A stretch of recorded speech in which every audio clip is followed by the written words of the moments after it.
24 दिसंबर 1999 Christmas की पूर्व संध्या। दिल्ली का इंदिरा गांधी अंतर्राष्ट्रीय हवाई अड्डा।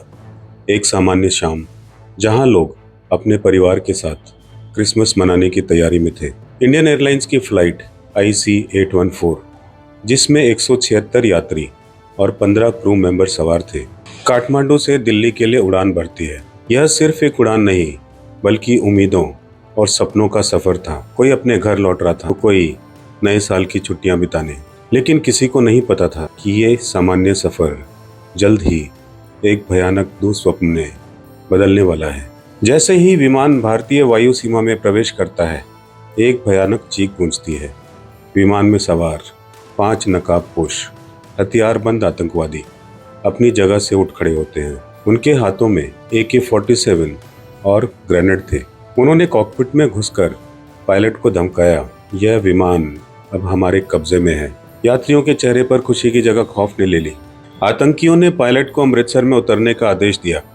भारतीय सुरक्षा एजेंसियों के पास इस स्थिति से निपटने के लिए बहुत कम समय था। विमान अमृतसर के राजा सांसी हवाई अड्डे पर उतरा, लेकिन ईंधन भराने की कोशिश और कमांडो कार्रवाई में देरी हो गई। इसी दौरान एक यात्री रूपीन कट्याल उसकी बेरहमी से हत्या कर दी गई, जो अपनी पत्नी के साथ हनीमून पर जा रहे थे। इस भयावह घटना ने यात्रियों के मन में दहशत भर दी। अमृतसर से उड़ान भरने के बाद विमान लाहौर पहुंचा, जहां पाकिस्तान ने भारत के दबाव के बावजूद आतंकियों की मदद की। फिर दुबई और अंत में अफगानिस्तान के कंधार शहर में उतरा, जो उस समय तालिबान के कब्जे में था। यही वह जगह थी जहां अगले 7 दिन 160 से अधिक जिंदगियां मौत और उम्मीद के बीच झूलती रही। कंधार हवाई अड्डे पर यात्री मौत के साये में थे। हर गुजरे पल के साथ उनके दिल में दहशत बढ़ती जा रही थी। वे बिना खाने पानी के थे और तालिबान के लड़ाके बाहर पहरा दे रहे थे। वहीं दिल्ली में प्रधानमंत्री अटल बिहारी वाजपेयी की सरकार एक अभूतपूर्व संकट में थी। आतंकियों की मांग साफ थी। कुख्यात आतंकवादी मसूद अजहर, अहमद उमर, शहीद शेख और मुश्ताक अहमद गर की रिहाई। भारतीय सरकार ने बातचीत के लिए एक विशेष टीम का गठन किया, लेकिन हर प्रस्ताव को आतंकवादियों ने ठुकरा दिया। यात्रियों के परिवार और देश भर से सरकार पर दबाव बढ़ रहा था। टेलीविजन चैनलों पर हर पल की खबर दिखाई जा रही थी। लोगों ने सड़कों पर आकर अपने प्रियजनों की रिहाई की मांग की। 31 दिसंबर की शाम दुनिया नए साल का जश्न मना रही थी, लेकिन भारत एक कठिन निर्णय के कगार पर था। आखिरकार यात्रियों की जिंदगी बचाने के लिए भारत को झुकना पड़ा। सरकार ने तीनों आतंकियों को छोड़ने का फैसला किया। उस समय के विदेश मंत्री जसवंत सिंह खुद तीनों आतंकवादियों को लेकर कंधार गए।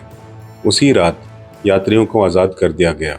जब वे अपने घर लौटे तो पूरे देश ने राहत की सांस ली, लेकिन यह राहत बहुत भारी कीमत पर मिली थी।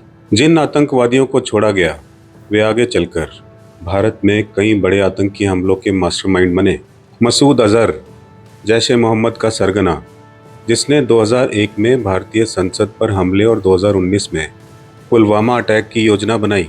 अहमद उमर, शहीद शेख, पत्रकार डैनियल पर्ल की हत्या का दोषी। यह एक घटना नहीं बल्कि एक सबक है।